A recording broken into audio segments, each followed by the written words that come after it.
They'd been threatening it for weeks, but this morning Egypt's interim government made good on its promise to clear pro-Mursi demonstrations around Cairo. The army and police routed the protest camps using bulldozers and tear gas. Well, there are reports machine guns and snipers are targeting civilians. The army is countering those claims, saying it's the authorities who are the ones being shot at.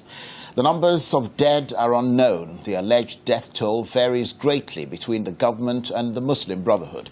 Arise News' Will Took has the details. It started before dawn. Egyptian security forces move in on Muslim Brotherhood protest sites across Cairo. Morsi supporters had held peaceful sit-in demonstrations in the city ever since the Egyptian president was deposed in June. The interim government had threatened for some weeks to clear the areas. On Monday it said it had postponed plans to remove the protesters to give them time to leave. But today the authorities' patience ran out and the crackdown began.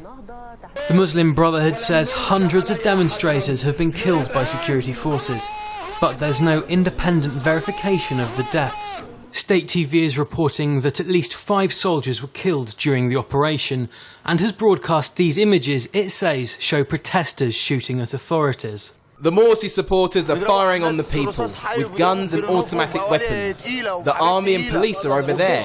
Do you hear that? People can't even stand to see what's happening, and they're firing heavy weapons on us. The military claims caches of weapons and ammunition were discovered in the pro-Mursi encampments and that mobs have attacked 2 police stations. Now the smaller protest camp outside the Rabba Mosque has been completely broken up by bulldozers. The police and military also rounded on the protest site in Nada Square. The displaced protesters set fire to police vehicles and burnt tyres, trying to obscure the view of the army helicopters.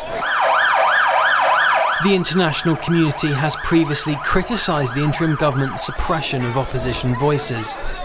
Today, the European Union renewed its calls for the authorities to show restraint.